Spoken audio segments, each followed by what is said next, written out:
Après son vol inaugural fin mars 2011, la Camerco, la compagnie nationale aérienne camerounaise, tarde à prendre les airs. Elle vogue entre un taux de remplissage jusqu'ici très faible et les récriminations d'une clientèle de plus en plus rare. Ce qui frustre de ça est passé avec Camerco, c'est beaucoup plus les retards dans les vols, les annulations, parfois qui ne sont pas signalées à temps. Et au point où beaucoup constatent un manque à gagner par rapport à ça.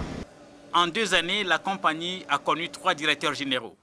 Les 2 précédents, tous des expatriés, sont accusés par le gouvernement d'avoir contribué à corser l'endettement de l'entreprise, qui se chiffre à plus de 10 milliards de francs CFA. Il y a ces contrats qui à eux seuls sont inimaginables en nombre et en inutilité, mais en dépenses. Vous avez des dépenses que vous ne pouvez pas imaginer. Donc ils sont à plus de 2 milliards de francs de déficit mensuel. Pour arrêter la saignée, le gouvernement a décidé de placer de nouveaux hommes, des Camerounais cette fois-ci, à la tête de l'entreprise. L'ancien ministre des Finances, Edouard Akame Mboufou, a été nommé PCA alors que Frédéric Mboto Edimo est le nouveau DG de Camerco.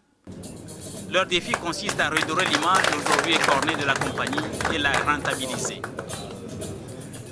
Nous voulons que Camerco commence à décoller. 2 ans, ça suffit.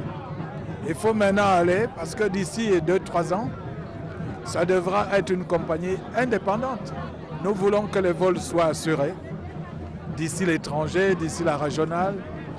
Pour la reconquête industrielle de l'espace aérien national et international, la nouvelle équipe dirigeante a annoncé une baisse prochaine des prix des billets.